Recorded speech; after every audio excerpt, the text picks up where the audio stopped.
3 Bellier videos? Well, yeah, I understand that, but I'm not going to deal with the Bellier videos right now at all, okay? Anyway, let's go ahead and we're going to look at this, all right? Hordes for fat neckbeards? I know it is. Of course it is. All right, here we go. Give me 1 minute, and we're going to go from there. All right, new Bellier video. I'm not going to deal with the Bellier video right now, okay? I'm going to deal with this. Okay. This is such a shit-biased, hating classic video. Well, then we'll watch it and we'll see what he says. Right? I mean, the thing is, like, I have no problem disagreeing with somebody. That's all there is to it.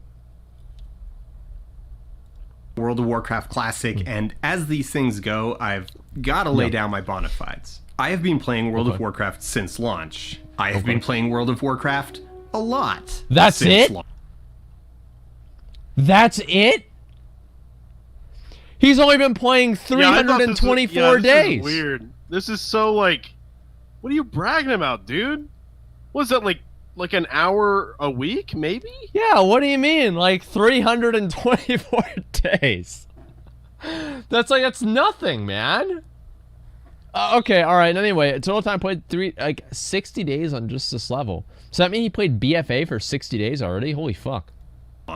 I have the Ivory Raptor, which involved farming up 1,000 gold within the first 6 months the game was out, and I did that in like a few years. That's impressive.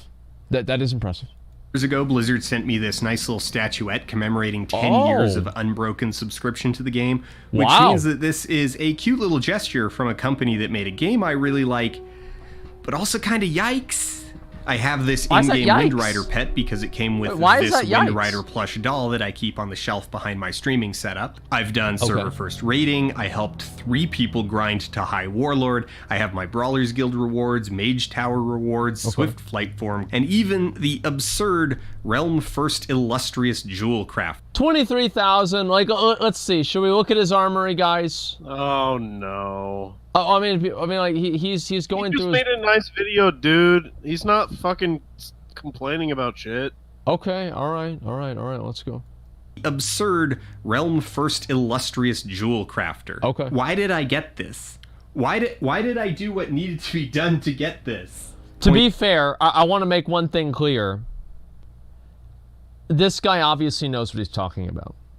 Like, even if we disagree with what he's saying in the video, I think that he deserves to be heard. He's played, like, he has more achievement points and, like, more shit than, like, 99% of you guys in the chat, okay? Like, he's probably played the game more than you guys have. Doesn't mean he knows everything about it, right? He has the old mounts. He's gotten, you know, a bunch of other shit, too. I mean, come on. The guy's played the game first. He's got over 20,000 achievement points. I think his opinion matters. Is yes.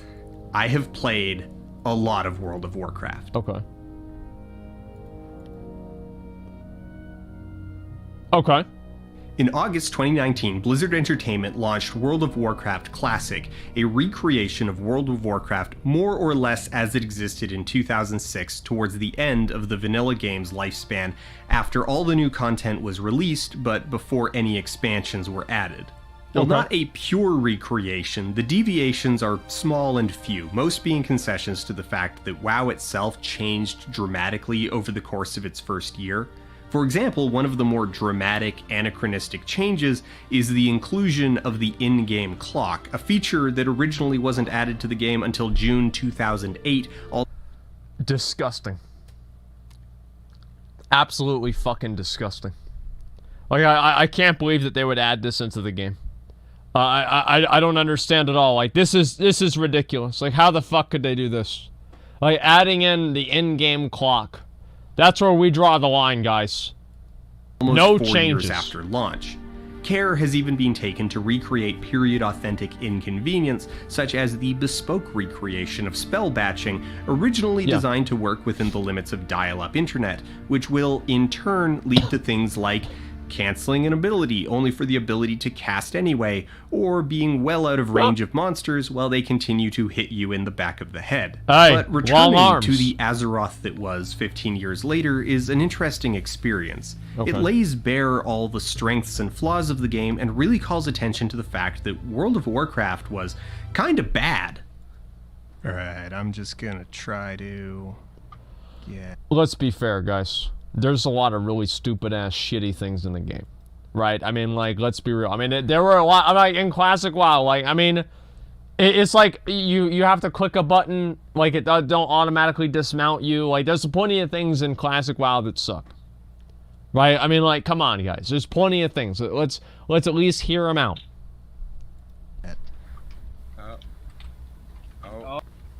Oh. Are you stuck? Joe? Are you f***ing kidding me? Well, it's bad, but it's also You win really some, you good. lose some. I mean, it's still a lot of fun, but it's also pretty garbage. It's garbage, but it's still a classic. Okay. Here, since I'm already in this hole, let me dig my way out. I really like to revisit old computer role-playing games. The genre has, through most of the history of electronic gaming, found itself at the locus of gaming technology, pushing both graphical capabilities and systems complexity. They were, in their heyday, often at the cutting edge of what the personal computer could do and what a video game could even be. This, however, also means that they're often quite experimental, which in turn brings with it a lot of compromises that modern players need to make in order to engage.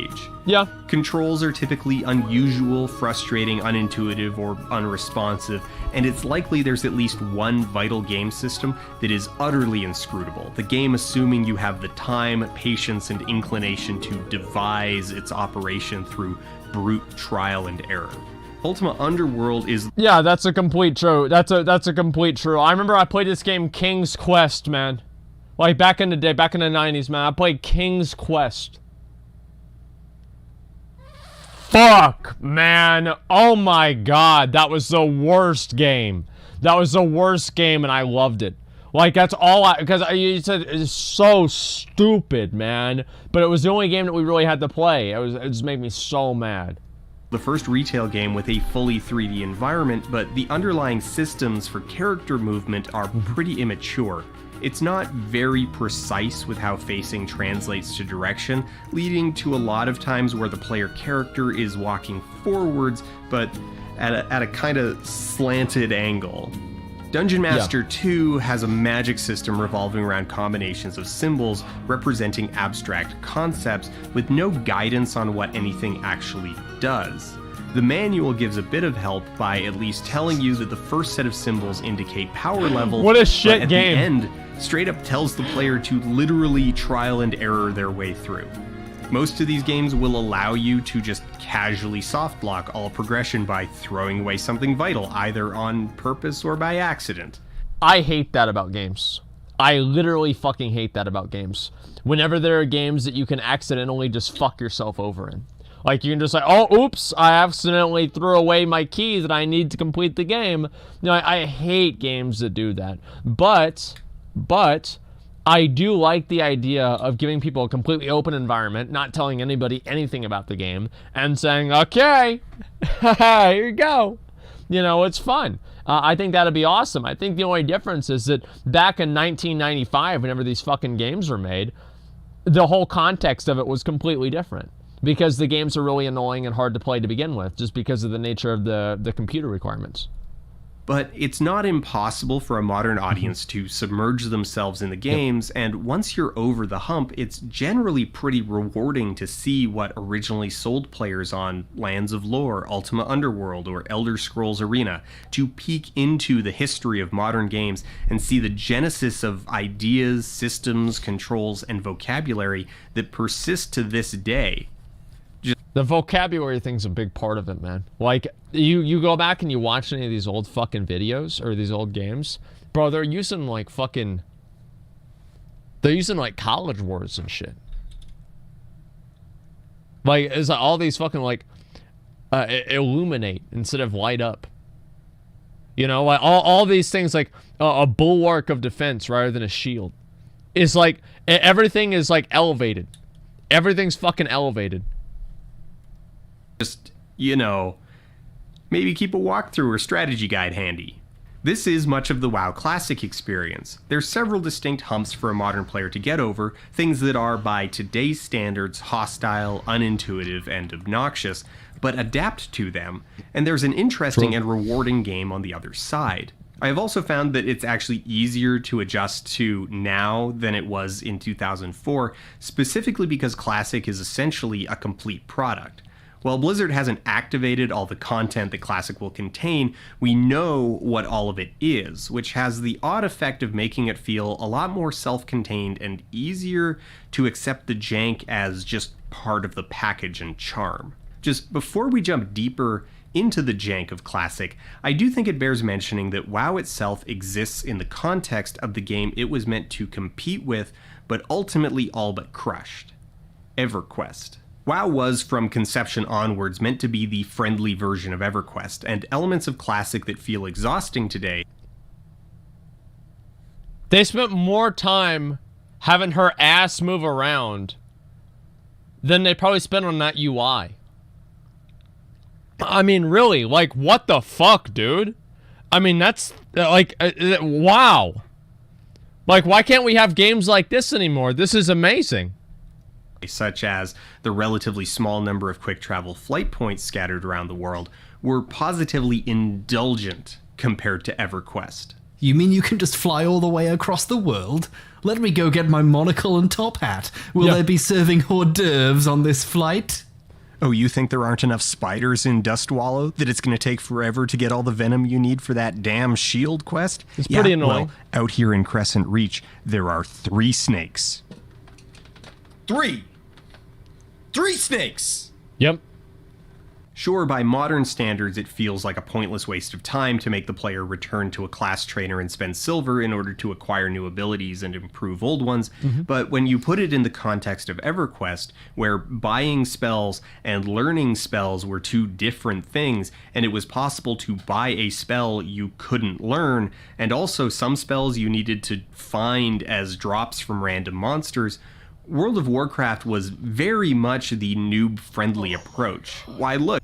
That's true. EverQuest, to me, whenever I saw the, like, how complicated and, like, weird EverQuest was, I was like, I don't want to play this.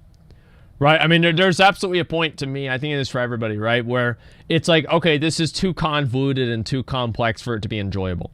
And for me, EverQuest was that. Like, I thought it was too complex and convoluted and confusing to enjoy it. But WoW, I liked it a lot. And I guess that's the way some people feel about Classic WoW versus BFA. You can even see all the spells you'll eventually be able to learn. Oh god, they're so expensive. Game, please. Please, game. I just want to buy my raptor. It's a great game. I just need a raptor. That's not to say that all the humps are contextual improvements over EverQuest. Some of it is just bad on its own or obviously incomplete. World of Warcraft was pushed out the door probably a good 6 months early, leading to a pretty substantial and well-documented disparity in quality between the stuff the developers had been working on the longest, namely Eastern Kingdoms and the Alliance starting zones, and the stuff they had been working on the least, Kalimdor and the Horde starting zone. Anybody can tell that. Yeah, they didn't care about the Horde. Nobody does. And this is a good thing, right? Obviously, it's a good thing.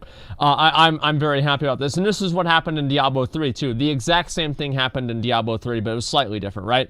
The Act 1 was beta tested to hell and back. Everybody beta tested Act 1. Everybody knew everything about Act 1. People were completely fucking prepared to do Act 1. Act 2 came out, and literally the first fucking mob, these little wasps, would shoot these baby wasps at you, and the baby wasps would go invisible, and you'd have to track their fucking trajectory and make sure that you're not standing in front of them. It was completely buggy and terrible. They spent all of their time perfecting Act 1, and they did all their beta testing in Act 1, and Acts 2 through 4 were complete trash. There's a few standout examples, like the area around Black Fathom Deeps in Western Ashenvale being little more than a rough draft, which maybe looks just kind of old and junky at first glance, but is a stark contrast when compared to areas like Shadowfang Keep or the Wailing Caverns. The entire zone of Ashara is largely devoid of quests, not completely empty, but hardly the number or density that you would expect from a zone of its size. There's even a substantial number of NPC camps scattered throughout, staged with furniture and flags, but never populated, and oh god, this character is too low to be here. Oh god, oh no, oh no. Yeah, it's completely unfinished. That's what it was. F's in chat. The Paladin talent trees weren't implemented until the game finally launched, and were clearly a last-minute rush job, with notable highlights being the Holy Tree, ostensibly a single-target healing specialization. Let's just take a short tour through this. The first tier contains improved Lay on Hands, which adds a small 1-minute armor buff to an emergency heal with an hour-long cooldown. The second tier has Revelation, which reduces the cooldown of Lay on Hands by up to 20 minutes, giving it a mere 40-minute cooldown. Only 40 minutes, The third guys. tier begins the chain of talents leading to the tree's capstone ability, and those 3 talents are a damage boost to a single ability, an aura that increases holy damage dealt by your party, and the capstone ability Holy Shock, an instant cast, medium range damage spell in the healing tree. There was a lot of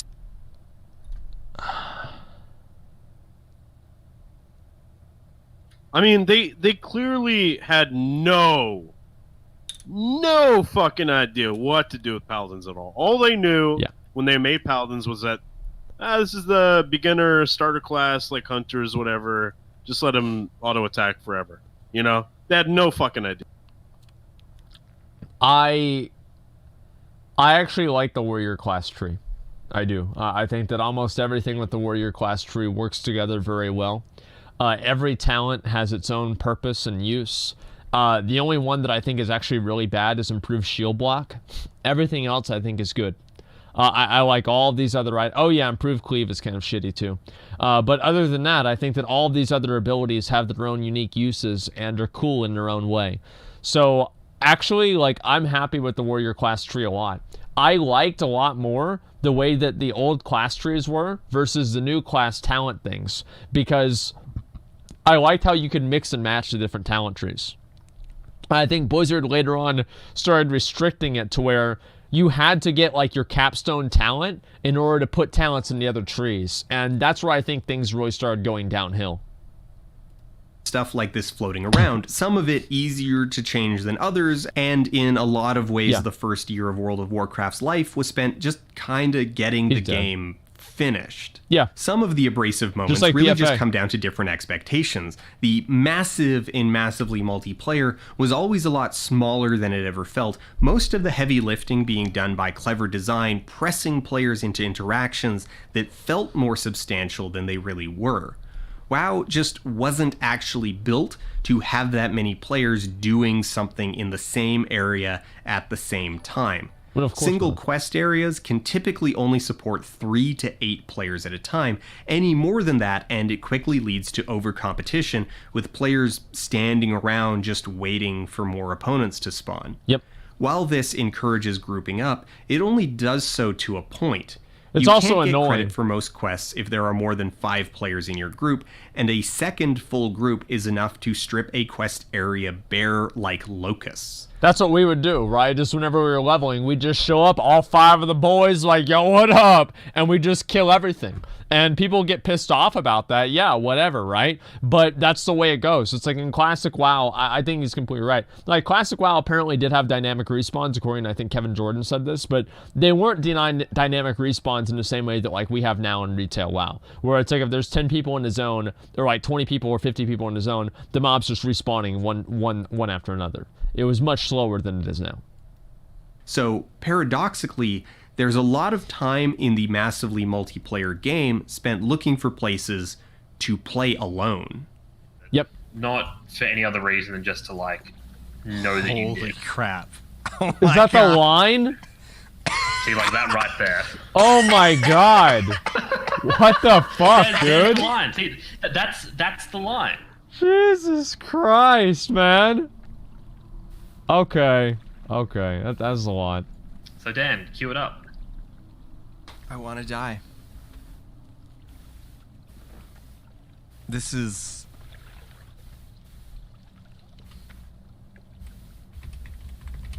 Here's what you do if you run into a situation like this. You leave.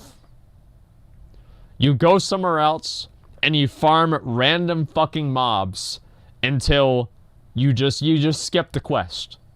And that's what I do with all kinds of quests in Classic. Like, if I feel like this one's going to take too long, I just skip it. I say, fuck it, I'm not going to deal with this. I think that's the same everybody else says. You skip it? Well, yeah, but then, like, it's like... everybody else is going to try to skip it too, and it's just a shit show. You still miss the tag, and it's like, who cares? All that said, returning to WoW as it used to be is also an enchanting experience in many ways. It reveals the flaws, yes, but also the things that have held up surprisingly well. Yeah. The cartoonish, exaggerated aesthetic of the Warcraft universe, always praised as a strength of the series, continues to shine. Even the chunky, blatantly low-poly assets have their own charm, and after a few minutes of play, quickly blend into the scenery.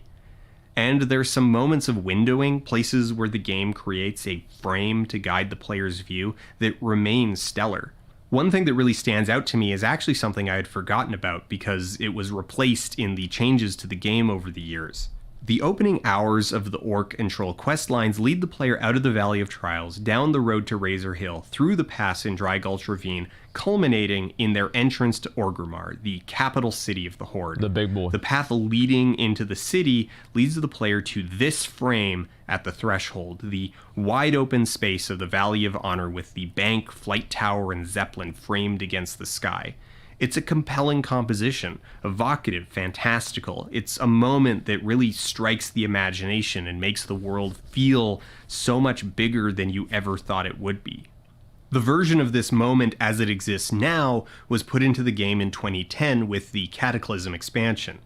A huge portion of that expansion was dedicated to revamping the original. That's completely right. It's completely right. Like, I totally agree. The thing is, like, the old one, like the old Orgrimmar, I think Blizzard forgot about the idea of simplicity also being beautiful, right? It's that you want to have, there's a certain type of, like, serene nature to the classic WoW zones to where they're not over-designed. And I think that there are so many things in current WoW that are just simply over-designed. And I think classic WoW shows that a lot more because we get to see the two of them right next to each other. But I agree with what he's saying. There's a number of times where you get to see, like, the grandeur of, like, Stormwind, and you walk into Ironforge, or you walk into Orgrimmar, right, for example, and there are those moments where you get to see the whole open world, right? You look over the dam of Khazmodan or whatever on, like, Loch Modan, and, like, you can see all of the wetlands, or at least part of it, right, depending on how shitty your computer was, and, like, that kind of stuff was really cool. World's content, since most of it was at least 6 years old, with some art assets being as old as 2003 or even 2002. Mm-hmm. The resolution disparity between launch content and stuff from the second and upcoming third expansions was stark, and it was a gulf that was only likely to grow wider as more content was added. Additionally, players had been clamoring for freeform flight to be added to the original continents, a much-loved feature integral to both the Burning Crusade and Wrath of the Lich King expansions, but the original environments had never been designed for freeform flight. The old world ultimately consisted of a series of valleys scooped out of a giant mass, with questing areas joined by large blocks of featureless terrain, carefully hidden behind impassable rocks and hills. The flight paths all wound through handcrafted vistas designed to make the world look fully formed and sculpted while obscuring the giant empty spaces in between. It was very much an amusement park facade, and while some players enjoyed taking a peek behind the scenery, the out-of-bounds areas weren't acceptable if it was going to be something all players could access just by flying up over the tops of the hills. The revamp was in a lot of ways needed, but a lot of what they revamped things to was kinda questionable. Cataclysm as a whole is not a fondly remembered expansion, and a big part of that is in the details of the decisions that were made. They're mad because they changed the fucking game. Like, they changed Azeroth. You had all these memories based around, oh, I did these quests back in the day. And now you can't do those quests back in the day.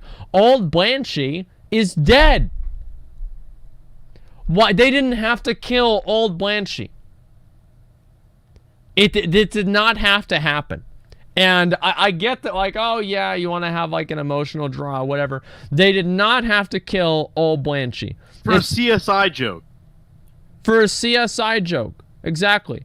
And it's the same one with the Ungoro Kodo. They killed the Ungoro Kodo too.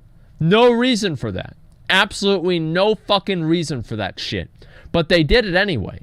And they killed people's memories of the game. I don't think they should have done the Cataclysm revamp until they had the technology to have both of them in the game simultaneously.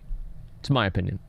Decided that rather than merely updating the terrain and cities to look more cohesive with newer, higher resolution content, and rather than just filling the voids between zones in a way that would look boring but presentable when flying, they would instead dramatically alter the world itself in a massive cataclysm and advance the timeline so that the state of the entire main world was concurrent with the endgame content. This had some side effects. By advancing the timeline, many of the new zones were now sequels to their original versions, following up on the storylines that played out before the Cataclysm. Yeah, but these new storylines only made sense if you were already familiar with the previous story, which was now no longer accessible.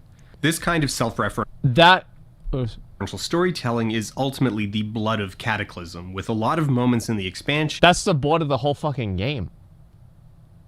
Like, that's the whole problem. Is that everything in the game is built on context from 10 years ago that most of the player base doesn't know about. Whenever you go into Classic WoW, you're on an empty fucking clean slate. In Classic, you step into a world that, like, yeah, there's context from Warcraft 3, etc., but you don't feel like the context is there. You're just in an open world. Whereas, like, now in BFA, not only is there context with the stories that's based off of things that were been in the game forever, but there's also a ton of other context within systems, right? With reforging, with respecking, with talent changes, etc. There are all of these different, like, little micro things that a new player would never understand intuitively, that you have to know, like, 8 years of history of changes behind this system to understand why it's in the state that it's in now. It's just confusing.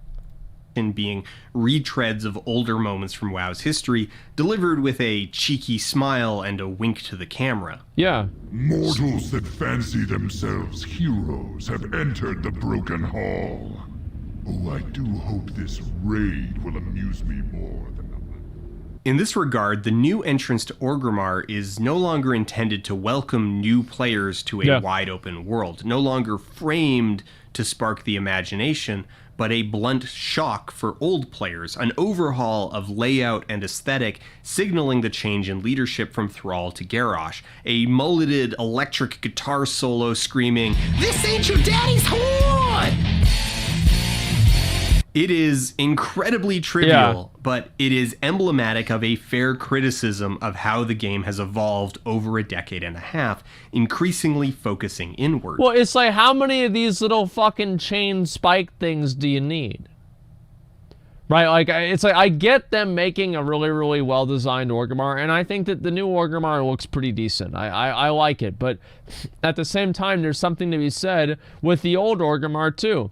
And as I said, I think that really they should have just made new zones instead of trying to revamp the old ones. It's always a mistake to try to revamp the old stuff because people get nostalgic about it. I think they should just make new stuff and just have people go to the new places. I'm not even sure I should be saying criticism, though, because it's not even critical as much as it is merely descriptive. World of Warcraft has undeniably changed over the years, but the goodness or badness of most of these changes really comes down to a question of values. What do the players and creators like in the game? What do they want out of the game? And what does an ideal evening of play look like? They're not really questions with right and wrong answers, and no matter what answer you pick, it probably doesn't have some moral implication underneath. You're not a bad person if you want to quietly solo queue for dungeons and go through the game with an absolute minimum of social friction. Likewise, it's not a superior tier of gaming to prefer a game with aggressive social dependency and time sink gatekeeping. This is... Okay. I agree with that. But I do think that the game should cater towards people who want to have those interactions. I don't necessarily think that the players are superior, but I think that Blizzard should develop the game for those players instead, if that makes sense. So not necessarily that, like, yeah, obviously if you do Raid Finder, you're not a terrible person. If you do Dungeon Finder, whatever, you're not a terrible person. But at the same time, if you develop a game around those people, it becomes a terrible game. And I think that's the difference. It's an MMO. Yeah, I mean, it's an MMO. Like, you should make the game around the people that want to have social dependencies and time sinks, not necessarily the people that don't want to deal with that. Where I feel the issue is that Blizzard stopped developing for those hardcore players and started developing for the casual players because there are more of them, and then they realized the reason why they're casual players is they don't really care a whole lot about the game.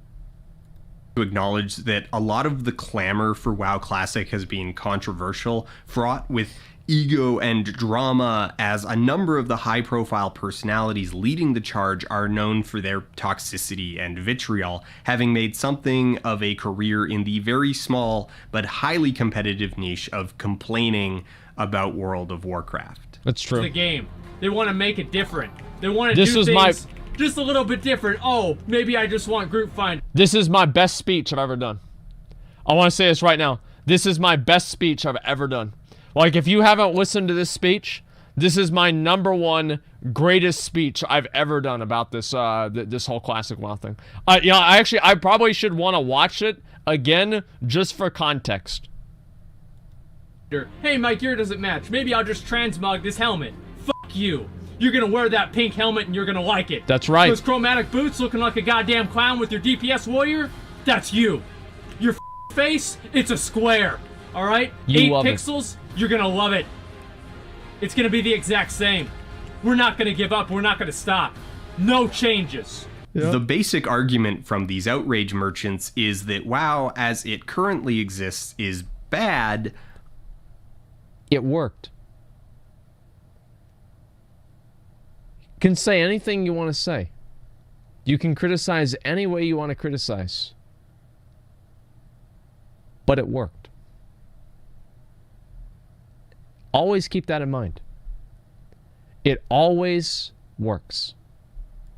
Unlike some point in the past where WoW was good. And I really need to point out that this argument has been working for over a decade. Yeah. It is not a new phenomenon by any means. Why having badges be given by every single freaking instance in the entire game is an absolutely awful idea. Possibly, in fact, the worst idea I have ever seen Blizzard come up with in their entire history. Why was it bad? Right? This goes beyond everything. This goes beyond putting Nax version 2 in the game. This goes beyond every stupid thing they have ever done. I mean, really. This goes beyond the whole, hey, let's give them some Black Temple level epics for running Karazhan. No, it goes beyond that. It's incredibly pants on head in every possible reason. I never watched any of these videos back in the day. Like, I never gave a fuck about anybody's opinion about WoW. Like, I would literally just watch guides. I'd watch, like, Hobbs solo shit or, like, Athene do a video. Like, I never cared about the state of the game back then. I was like, listen, dude, I just want to play the fucking game, dude. Like, that was it. I never cared. I always started caring whenever I started making videos about it. Like, I always listen to other people's opinions. Like, yeah, that's stupid. Like, that's dumb. I don't want to hear that. So I started making my own videos talking about it by myself. There's no consensus on when that peak was, when WoW was truly the best, but it's generally vanilla. It was the best in vanilla. Agreed by that community to be somewhere during the first 3 phases of the game, between 2004 and 2010. I would agree with that. This has created an environment where WoW Classic has been positioned explicitly in contrast to Battle for Azeroth as the real World of Warcraft, the pure experience, spiritually untainted, the mythological prelapsarian version, an experience so perfect that it will restore World of Warcraft to the position of cultural relevance that it held when seemingly everyone and their dog had a subscription. I think he's conflating 2 things here. I think that, like, so Classic WoW is the pure version of the game, But there are plenty of things that are pure that aren't necessarily in their greatest state. You know, there's plenty of, pure materials that you get out of a mine, and you smelt those materials together to create like a really powerful sword or something like that. So the idea that purity and making it in its original state means it's in the best state that it is, and it's going to retain the game's cultural relevance. I feel like putting those two things together is conflating two things that most people don't always agree on. It's effectively a church schism in video game form. Yeah. That level of intensity in the conversation can make productive analysis somewhat difficult, as the arguments for that position aren't always coherent. A big hitch in these kinds of public conversations is that there's a performance angle, and people tend to skew towards the answers that they believe are correct, or the answers that they believe the audience wants to hear, the opinion that you're supposed to have, rather than the answers that are true. They tend to lean really heavily on value statements. I don't know about that. So let's think about that a little bit more. And so, like, for me personally, I can say, like, yeah, I don't do that or whatever. But of course, people are going to trend towards things that they believe are true. I mean, that's kind of just like by the nature of why would you trend towards something that you don't believe is true? And I don't know. I feel like that's, you want me to do that? No. Well, I mean, that's not true at all. Like, for example, like I've said a number of things that are not things that people agree with. Like, I don't think that flying is that bad for the game. I don't think that, let's see.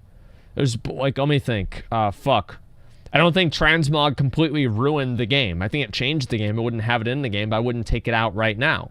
I don't think pet battles are bad for the game. And these are plenty of opinions that I have about Classic WoW that a lot of other people disagree with who are part of the community. So the idea that, at least like for me personally, that I only hold opinions because the audience has that same opinion and I want them to understand or listen to what I'm saying is, I think, completely untrue. I mean, in a lot of ways, I've disagreed with people in a lot of ways. Like, you can look at the LFR videos that I made, right? That was a hugely contentious video because that's what I believed and that's what I thought was the case. Answers that they believe the audience wants to hear, the opinion that you're supposed to have, rather than the answers that are true. Well, how do you know that the answers are true?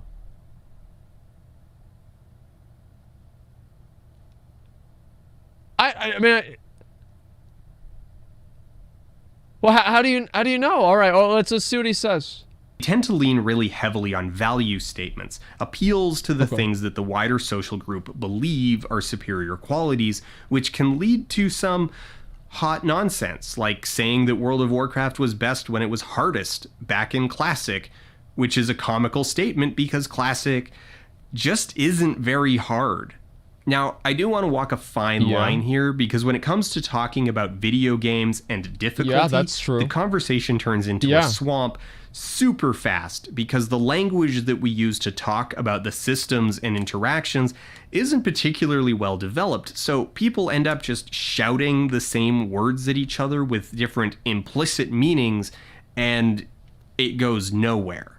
Mainstream video games bias towards tests of reflexes, or the ability to execute a complex pattern consistently or with precision, and this is a thing that you're supposed to like and desire and appreciate. The vast majority of the challenge in World of Warcraft Classic, however, is extremely simple from an execution standpoint, and is really more of a test of patience. I'm not saying that as a bad thing, by the way. Tests of endurance, tests of patience are a form of difficulty. It is a skill that is being tested, but it's still not what people are typically referring to when they say hard games. WoW Classic is a very slow game, and it punishes mistakes with heavy time costs, but even then it's not exactly as taxing as a marathon. Most of the content can be trivialized, the vast majority of it is not particularly difficult to execute, there's no requirement to do it in a single setting or a tight time span, and it is certainly not more difficult to execute than basically anything that came afterwards. True. Absolutely, completely true. But I think that, like, there's different levels of difficulty, right? There's difficulty in, like, Dark Souls, right? Where you have to, like, know the patterns, like what he was saying. There's also difficulties in having to play a game for a really, really long period of time in order to get something, like farming the Winter Spring Frost Saber. There's difficulties in being just, like, knowing a lot about the game and just understanding it in a way that you can do a raid and be a raid leader. Each of these different types of things are difficulties, but they're completely different types of difficulties. Now, Classic was very hard in some ways. It was much harder than Retail for leveling. Like, you have to pay attention a lot more in Classic for leveling. And so if you want to use the term difficulty and talk about how difficult content is for leveling, etc., then I think that you'd have to go back and look and see how easy it is in BFA and compare the two out of that. I think that, like, yeah, execution demanding equals difficulty. Well, there's a lot of things that make things difficult. If things take a long time, that's a type of difficulty too. It just the problem is that difficulty is defined in so many different ways that whenever you say things are hard, that doesn't really mean anything, because to some people something taking a long time makes it hard, and to other people that just makes it boring. And so I think it's hard to say that because everybody has a different definition of what difficulty in a game is. All the difficulty is piled into a willingness to wait, to be cautious, to spend time recovering after every single which I think fight. is difficulty and to an extent. A failure of patience is typically met with a time sink as punishment. Oh, I would agree. So there's this syllogism at play where we take three suppositions. A, hard games are good. B, I liked World of Warcraft in 2006. C, I like good games. I liked World of Warcraft, and I like good games, therefore World of Warcraft was good, and good games are hard games, therefore World of Warcraft must have been hard because I like it, and I like good games. Okay. Damn. Why do you say that? That's fucking high IQ. Is it? That's enormous IQ, I think. Of course, you disagree because you're a contrarian, so go ahead. Hard games are good is not an exclusionary statement that says that the only thing that makes games that are good makes them hard. Is it they're hard? There are plenty of other things that make games good besides being hard. It's not an exclusionary statement. Classic WoW is good in a number of ways. One of the ways is that it's demanding and it requires a lot of effort and time. That does not necessarily make it hard in the eyes of everybody. The raids are easy, unless you consider getting into the raids as part of the difficulty, in which case then you would say maybe they are hard. And it's not about being... I think that hard for me, right? I don't think that hard games are fundamentally good. I think that fulfilling games are fundamentally good, and games that are fulfilling usually have an element of difficulty to them. Usually. Or an element of investment to them. And I think that investment is usually correlated with difficulty, because you have to invest yourself more into something that's difficult because it takes longer. And so for me, there's like an A, B, C, D, E, F, and G, right? But this is basically true. Missed the point? Wait. It's a logical conclusion. This proves that? Wait, what? Yeah, man. No, I'm confused here. Just a minute. Let me see. I want to actually make sure that I'm not wrong about this. His point is referring to why people that believe WoW Classic is hard. I'm not talking about, like, no, his statement here, the ABC, right? Like, I get that. Yeah, of course. But I'm talking about, like, my own personal opinion. You know what I mean? If all the only hard games are good. Yeah, no, it's not.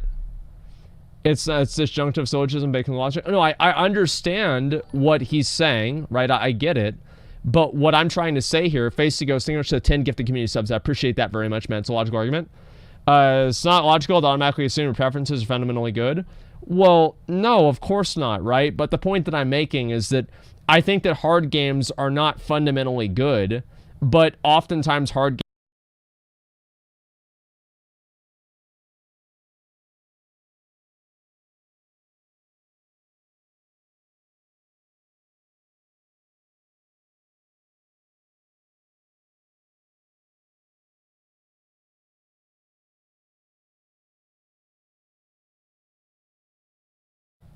See if it's gonna work. What time is it? It's 11:45. Okay, I think this should be good, right? Yeah, everything should be fine now. Sorry about that, guys. Okay. Okay, I think that we're fine, right? Yeah, alright, good. He's saying some people use that rationale to justify why they think the game they like is good. Well, no, I talked about this myself with Dark Souls. I agree with them. I'm just saying in WoW's circumstance, I think it's more complicated from my own perspective. Good, and good games are hard games, therefore World of Warcraft must have been hard because I like it, and I like good games. This isn't really that weird. People do tend to be pretty bad at figuring out why they like the things they like, so they just assume that their stated values apply to the things they enjoy. And yes, to bring this back around, World of Warcraft has undeniably changed over the years, and the changes have collectively been dramatic. Not just changes in terms of graphical updates, large swaths of new content, or the world overhaul of Cataclysm, but philosophically. The ideas answering questions like, what makes good content, have shifted and morphed over the years, often subtly, sometimes drastically. I want to remove the outrage merchants from the equation and contrast some of these changes honestly, because while on a personal level, I think a lot of people have been hoodwinked by outrage merchants into parroting bad syllogistic arguments, I don't think people are being disingenuous when they say they enjoyed WoW more in the past than they do in the present, and that it's not all nostalgia. Nostalgia is, of course, an important part of the overall picture. World of Warcraft landed at a really formative time for a lot of people, a time... I think that's true. I mean, the fact is, like, if you look at people that are playing classic WoW, and they've been playing it for a month now, and they still like it, there's got to be something more to the game beyond, what do you call it? Beyond just nostalgia. There's obviously playing the private servers and playing these different versions of WoW for years and years and years and years and years.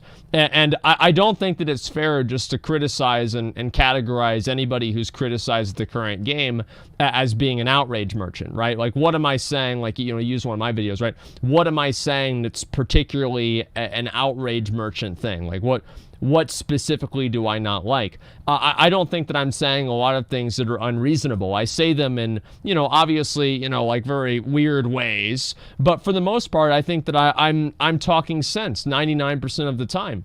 And I'll defend anything that I'm saying. I don't think I'm being an outrage merchant at all. I think that they have done a lot of things that are bad for the game. I've played the game a lot. And I think that's true. Now, I don't think I'm being an outrage merchant at all. And when they were in high school or in college and had a lot of free time and all their friends had a lot of free time and their life meshed well with the pace of the game and the game became their shared social space. That is a potent element. But it's not the whole story. The #NoChanges crowd has an entire warehouse of rose-colored glasses, but that doesn't mean classic is devoid of value if you aren't wearing them.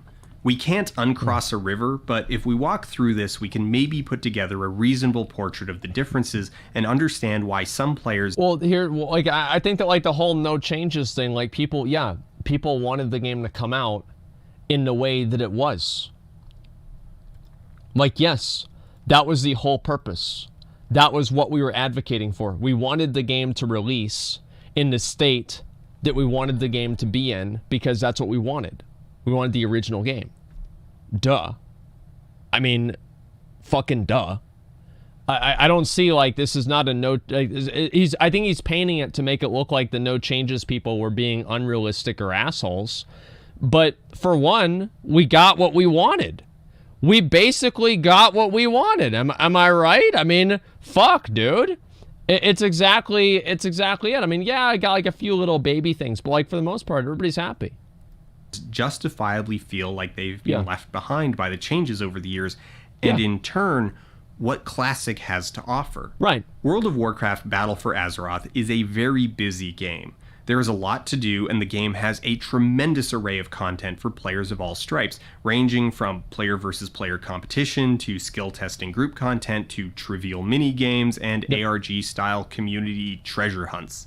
With 15 years of iteration, there are very few styles of play that aren't accounted for, in particular if you are in the majority of players that prefer a social solo experience, meaning that you like having other people around, you like the multiplayer elements being seamlessly integrated and not a separate game mode, but you still prefer to spend the majority of your time playing alone. You don't want to have to coordinate multiple I like playing by schedules myself just to most of play the time. Game. Not only is there a lot to do, but most of it can be completed in 10 to 20 minute chunks, with group activities taking bigger commitments of around 30 to 45 minutes in the case of dungeons, or a couple hours in the case of raids. So it's an environment where, depending on how much time you have to play, there's almost certainly something to do that is a structured task with concrete rewards. Island expeditions, arena, battlegrounds, mythic dungeons, raiding, pet battles, world quests, professions, achievements, collections, special events. Oh my. In contrast, WoW Classic has relatively little variety when it comes to structured tasks. You do the same shit. There's dungeons, there's quests, there's the same exact shit. There's raids, and eventually there will be PvP battlegrounds. Though, once you get to max level, well, quests are a finite resource. It's not even super difficult to complete every possible high-level quest in the game. There is a very narrow and deliberate channel that players find themselves in. Questing leads to dungeons, and dungeons lead to raids. There it is. And raids in Classic mostly require 40 players, so they're not exactly the kind of thing you just casually toss together with the lads.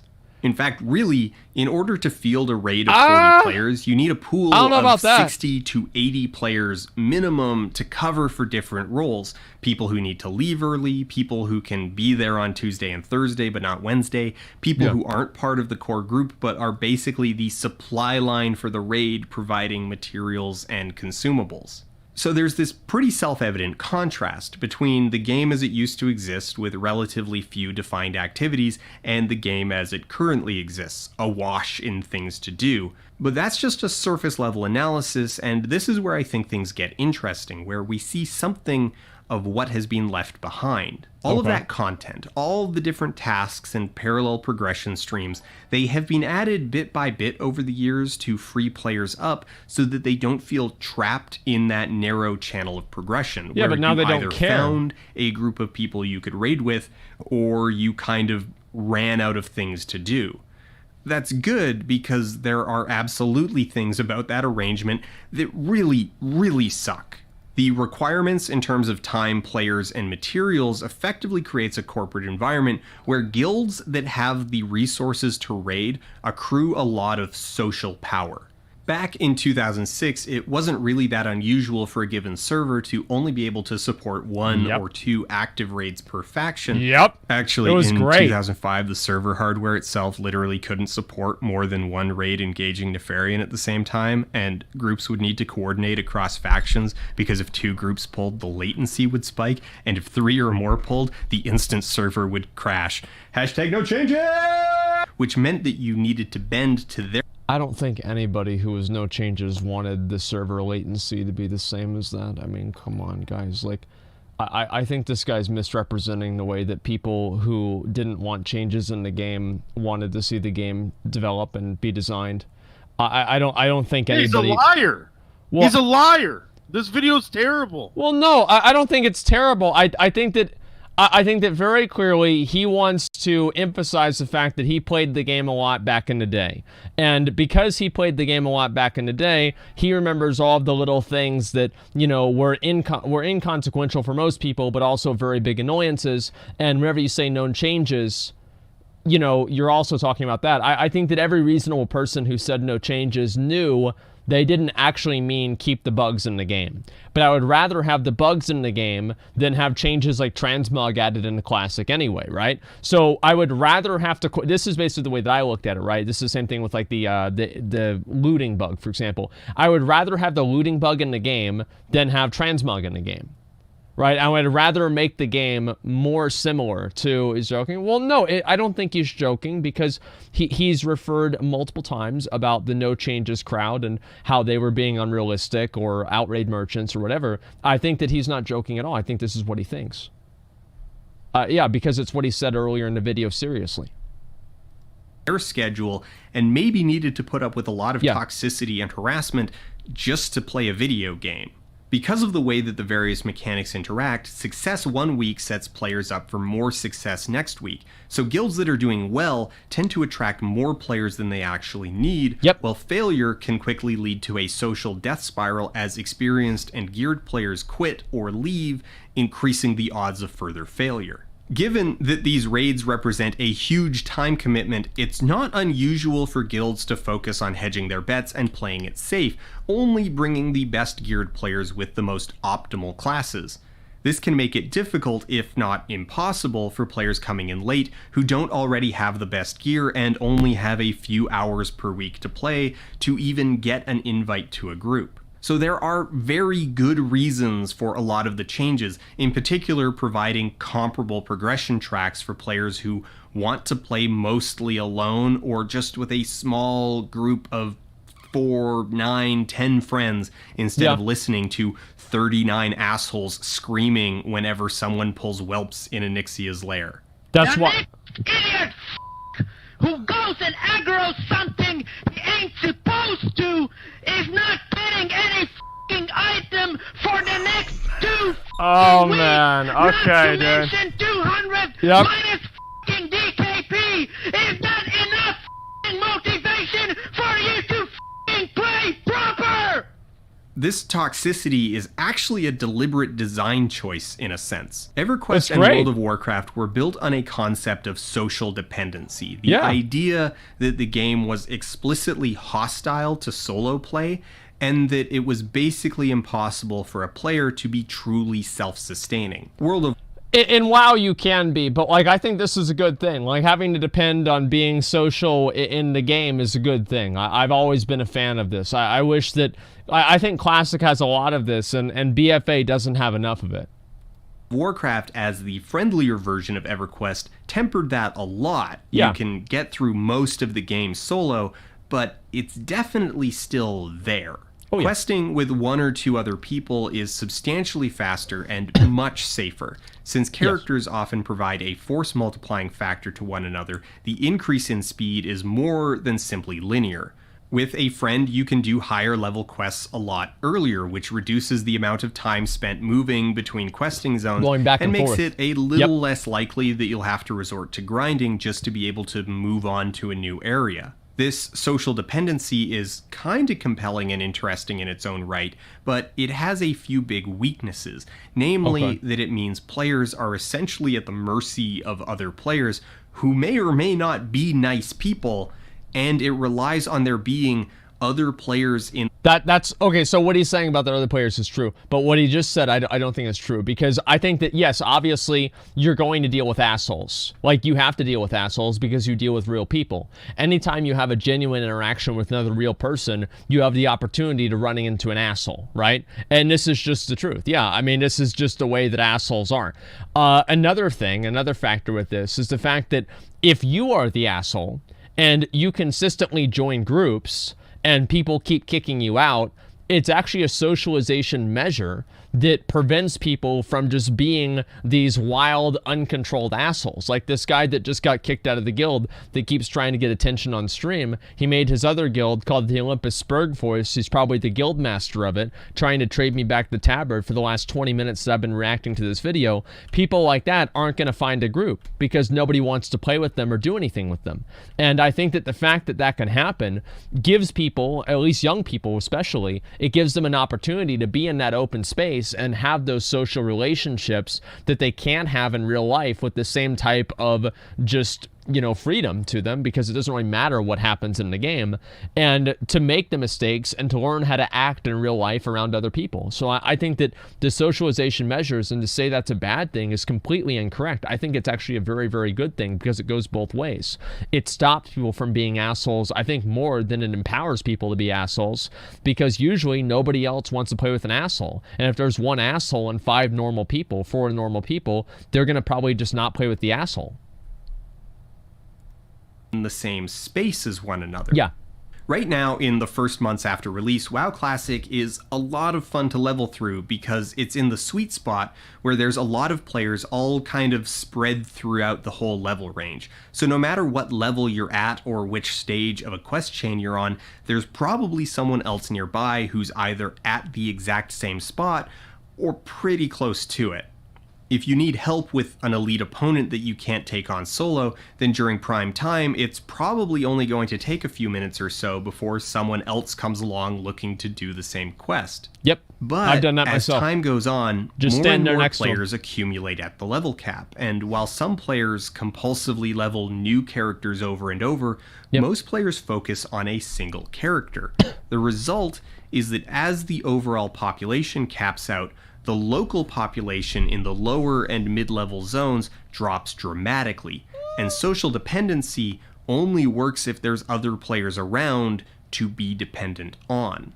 Has that really happened? Like, I remember back in 2006, for example, like, there were tons of people leveling. Like, I never really worried about that. Like, maybe it's on, like, other servers. But for me, like, it's way worse in retail than in classic. Well, yeah, because retail, like, it takes you, like, 2 days to get to max level. But in classic, I remember, like, we never had trouble. Like, there was always a huge amount of people leveling up in any zone that I was in. I don't know. Like, maybe I'm, like, it's already happening. I don't know. I was leveling the other day, and I saw plenty of other people in the zones. Yeah, it should. I don't know. 2006, it wasn't even particularly weird to be literally the only player in Stone Talon or Desolace at any given time. So it definitely needs to be kept in mind that while a lot of changes have been made to speed up leveling, to reduce social dependency, these changes have been made to address real problems that emerge as MMOs mature, and a lot of these problems loom over the future of Classic. So Blizzard has added all of this other stuff to provide more dynamic alternatives, to widen the ranges that characters can quest together, to speed up the journey from level 1 to level 120, and to ensure that players at level cap aren't trapped on a dead server or held hostage by the only assholes with a raiding guild, or simply excluded entirely from group play because they chose a class that is less optimal than another. But I feel like Blizzard trying to do that, and like I think Blizzard has made a huge mistake by trying to do that. Every single effort I think Blizzard has made trying to rein in and control player behavior has actually done more harm for the game than good. And I think that whenever you go back and you play Classic, which is in general like a pretty fair game in terms of like you can interact with people however you want, I would say a lot of those different reasons and everything like that, those things are, it's just an open environment where you can interact with people. And I like that a whole lot more than what retail WoW has now, where you have all these limitations and controlling variables and the way that you can interact with other people. And I think that the more that Blizzard has tried to control the way that players interact with each other, the more they've actually just removed the interactions entirely. With all of that added stuff, it is possible to reach a point where there's simply too much to do, where there's so many parallel choices, all of which are at least somewhat comparable in terms of their worth, that it becomes paralyzing and difficult to focus. You can get a decent amount done even if you only have 20 to 30 minutes to play, but that also means that over the course of an hour, you might be rapidly pinballing between a dozen small tasks, and the line between variety and chaos is a fine one. What's more, if everything is meaningful, if it's all significant content that provides a reward of appropriate value, and they're all on daily or weekly reset timers, well, at a certain point, it stops feeling like options and starts to feel like an obligation. You're right. It was like, they started doing that in Wrath, dude. Like, in Wrath, that's whenever it started. Like, Burning Crusade was fine, but like, Wrath, you had to deal with the fucking badges, you had to deal with the raid resets, getting your different fucking emblems, doing VOA, and like, all of this, like, reputations. Burning Crusade, actually, I don't think it happened in Burning Crusade, personally. I think it was Wrath. And like, Cataclysm and Mists of Pandaria, I think everybody can agree, that's never really happened. And you had all these obligations you had to do with daily quests and everything else in between. And like, yeah, obviously that's been one of the terrible things about retail, is that they've created all of these different hoops that you have to jump through in order to get into the raids or do anything else like that. That they become just like all these obligations, right? Now you have to do Mythic Plus. Now you have to farm islands for the necklace level. And the issue is that like Blizzard has never really found a way to do this well, except for like back in Classic where everything, you only had like one shot per week to get upgrades or, you know, make character progression, which is that if one person in the raid is doing it, it makes it to where everybody else in the raid kind of has to do that.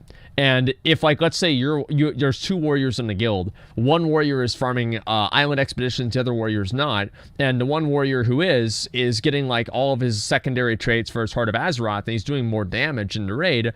Well, then that warrior is going to get priority on loot items, you know, that or like redistributed through personal loot. And they're going to be invited into the raid more often because they're more useful. And so it always trends towards rewarding the people that invest a lot more time into the game, which is a good thing. But at a certain point, it becomes toxic and harmful and unfun for people, and I think that's kind of what's happened. Running low on runes, you should really do your looking for raid runs for the week. Have you done your emissary quests for the day? Gotta get at least a +10 in for the weekly cash. Your island expedition, style ends at raid Tuesday, Wednesday, heroic alt run on your Thursday. PvP rewards. Are you ever gonna finish that achievement? Here's where Classic has an unexpected strength. If there's nothing to do, if nothing is meaningful, then you are free to self-direct. Let's talk about grinding. Oh, okay, so GravyCast wants to know, what is grinding? Well, I don't think that you really are free to self-direct in Classic WoW. I don't agree with that. Like, yeah, there's plenty of activities that you can do in the game if you want to create content for yourself, but you can say the same thing with Retail WoW. Like, you can self-direct in Classic a lot less, in my opinion, than you can in Retail WoW. In Retail WoW, there's 8 different ways to get gear. In Classic WoW, there's 1. You raid. So if you care about your character's power and your character's progression, you do one thing. You raid. That's it. And I'm not saying that's a bad thing either, but I'm saying that's absolutely not true. Like, Classic WoW is much more open in the way that it allows you to choose your goals. But if your goals are the same as they are in Retail WoW, which is character progression, PvP, okay, yeah, you can do a little bit of PvP. There is that too. But besides that, like, that's 2 things. Whereas, like, you compare it now to Retail WoW, you have the dungeons, you have Mythic Plus, you have PvP, you have raiding. I think that's, like, there's, like, one other thing, too, that you can do. Like, I guess you can do, like, world quests or farm out benthic gear, but that's, like, more of, like, a low-end type thing. There are more opportunities in current WoW to farm out your gear and do different stuff that didn't exist in Classic WoW, and they exist now in Retail WoW because players wanted them. But the problem with that is that they added so many repeatable ways to get gear that now we have Titan forging and whatever else with that you just have all of these different things you have to do, and you're constantly behind because there's always something more that you can do. And with Classic, one of the things that I like about it is the fact that you can finish it. You can be done for the week. It feels good. It's also like, man, I wish I had more shit to do, but at the same time, it's good to be finished because at least that means you look forward to the next Tuesday. While slaying with crystal. So grinding is when you keep killing the same mobs in a particular area just over and over and over again without the guidance of the quest. Well, that didn't work out well. F's in chat. Grinding is something of a hallmark of early MMOs. It was pretty much taken for granted that at some point in playing the game, you would find yourself standing in a field, killing the same enemies over and over and over again. Just an endless rhythmic process that only ends when your bags are full and you decide, yeah, I guess I should head back to town. If you needed money to buy skills or a mount or new equipment, this wasn't the most efficient way to get it, but it was the most straightforward. I just want my raptor. If a questing area was too competitive, if there were lineups... That's why people dungeon grind. This is exactly why people dungeon grind. They don't want to fucking deal with the other bullshit or figure out the quests. They just dungeon grind. It's the simplest, easiest thing to do. For a quest target, maybe it was a better idea to just go over to the less popular spot with no quests and just grind out a level or 2 so you can move on. I can't.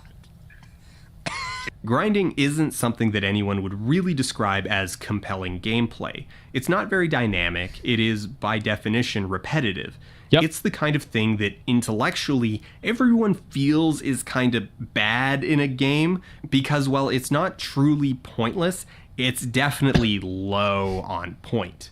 But that aimlessness is maybe not all bad. Grinding is, in essence, the purest distillation of self-directed play. There's no diegetic authority telling the player what to do or how to do it. There's just a vague incentive and the player's own discretion about how to get there. Now, this is the same incentive set that led to the addition of all those other tasks and options to the game, and in a sense, players in 2019 have far more freedom in how they go about achieving their general goals. So at present, players have more structured options to engage with, but what we find in the comparison between Classic and Battle for Azeroth is that paradoxically, adding more content, more structured activities, can make it feel like there are fewer options. This happens because as you add more direction, more structure, the emotional value of self-direction goes down. And even if self-directed freeform play boils down to only a few viable options, the fact that there's nothing telling you to do it, well, that does a lot for the illusion of openness. And I should say that I'm not using illusion here as a pejorative. I love illusions. I crave a well-crafted illusion. I agree. I totally agree. Blizzard, back in the day, they said, oh, well, the old talent trees gave you the illusion of choice. Good. At least that fools some people. The new talent trees don't give you any choice at all. Or at least at the beginning they didn't, right? Like, just getting rid of them gives no one a choice. Now you just have all your talents assigned to you already. Back then, yeah, you didn't have a choice, but it fooled some people. Now it doesn't fool anyone because you just have the talents assigned to you to begin with. Classic delivers them in spades. For a while, at least. At some point in the last 15 years, gradually, bit by bit, the game has discarded most of these illusions, in a lot of ways because the players grew past them. Spend enough time with an illusion and you start to see through it. You figure it out. And at a certain point, you just want it to be honest with you. And that honesty, laying out mechanics, revealing the nuts and bolts of how it all works, just telling players where the quests are and how to complete them, providing a dozen alternate ways to level, letting them fly over every hill. It's not a bad approach, but it's mutually exclusive with mystery and the illusion of a wide open world. You can, in Battle for Azeroth, level up by running around in circles endlessly killing murlocs, but the whole time that you do it, there's the overhanging knowledge that there's so many better, more efficient, structured, organized, sanctioned, fun ways of doing it. So why are you bothering? It's not about fun. Let me tell you something. If I had two options, option one, level in BFA takes 10 hours. Option 2, kill the exact same mob for 5 hours. I would go with option 2 every fucking time. It's not about anything else but the efficiency. Why do people farm SM from 30 to 40? Because of the efficiency. The odds are many of them are not as good at questing as Joker is. Many of them are not as good at, figuring out where all the mobs are and avoiding world PvP confrontations. Many of them are not. The reason why they're farming in SM is because it's the fastest way for them to level up. That's why. Joker didn't quest? Yeah, he did. Yeah, of course he quested. The fact is that it is the fastest way. People will always trend towards doing the fastest thing. It doesn't matter if the fastest thing is something that's very complex and convoluted or something that's as simple as killing one mob. That's why in current WoW, nobody grinds the mobs anymore, is because it's not the most efficient way to level. If Blizzard changed that and they made grinding mobs the most efficient way to level, nobody would do quests. Blizzard made it to where questing and going through the quest, the whole quest lines is the fast and bestest way to level. And that's why everybody does it, is because it's the fast and bestest way to level. In Classic, well, everything sucks, so you're free. Do whatever you want. Is aimless grinding better experience than questing? Generally no, but it's not that much worse either. There is a kind of freedom in the lack of structured options. Anything you choose to do is about as good as anything else. there's a simplicity to that, a clarity that the game has definitely moved away from. And again, that's not bad. Leveling in Battle for Azeroth is a lot more dynamic and less punishing, but it's also a lot more dense, more noisy, and less meditative. I think that Classic WoW is much more dynamic than leveling in BFA. Classic WoW is much more interesting in terms of leveling because you actually have to... Like, in Classic WoW, I genuinely think that the leveling experience in Classic WoW is infinitely better than anything that we've seen since, like, Wrath of the Lich King. It is infinitely better. Because there are times where you can lose. And because you can lose, that forces the player to get better. The player will never get better unless they lose. Because there's no reason to lose. Think about how many people would play their mage and only hit Frostbolt or Arcane Missiles or whatever, Fireball, and never learn another spell if they never had to. Classic WoW does a much better job at teaching you your class, allowing you to have different types of dynamic gameplay. Let's say you have like a little pack of 3 Murlocs. The thinking that you do, that figuring out how you want to handle that pack of 3 Murlocs is much more dynamic than most of the thinking that people have going all the way through BFA. Because you just run in there, pop your CDs, hit the buttons, and then he dies. That's it. It's much more dynamic in Classic in terms of leveling. Like, the leveling experience, like in-game, everything, like, whatever, right? But the leveling experience in Classic is vastly superior, in my opinion, in nearly every single way. It's a rush to get to level cap because that's where all the players are. Yes. And the thing is that for most players, that's what they want. The aimless, self-directed play of Classic is cute and interesting, but wears out quickly. There's only so many times you can grief Alliance at Maristead before you're just done with it. The first time you have to wait 30 minutes for a party member to get to the dungeon because they were on the other side of the world, and it just takes that long to get anywhere. It's a drinking game style moment. But by the 3rd or 4th time, you just really, really wish they'd turned the damn summoning stones back on. That's true. I need to take a piss, so guys, I'll be right back. Sorry, I'll have to take a piss.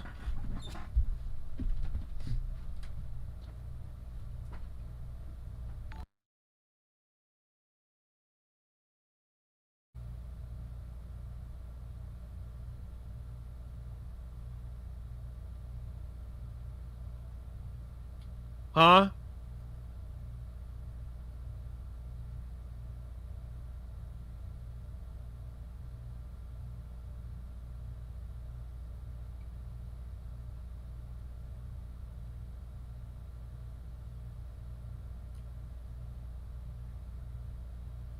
No, I don't want to sell out for Twitch Prime right now. No, I don't want to right now. Well, actually, you know what? Nah, I don't want to. I've changed my mind. By the way, Shaman are fucking OP when leveling. It's actually broken, dude. Like, leveling as a Shaman is amazing compared to a Paladin. It doesn't even come close. Okay. Shaman they're the best class by far. What's this true shit? I'm scrolling up, dude. What the fuck is this? What the fuck, dude? Okay, alright, so listen. You're talking about... I don't even know what the fuck... Shaman? No, fuck shamans, dude. Okay, let me go back to the video. Yeah, obviously you want to turn on the summoning stones. Everybody wants to turn on the summoning stones for themselves. Like, duh. Like, of course. But not having them turned on and knowing that they're not going to get not going to get turned on makes accomplishing something without them more meaningful. Of course. However, for players who not only enjoy that illusion of open-ended freedom and the pace that comes with it, but prefer it, it makes sense that maybe they feel like the game has left them behind over the years. That's exactly how I feel. That is exactly how I feel. I don't know how else it could be better described. Whores Douvre. F's in chat. Is that hose man?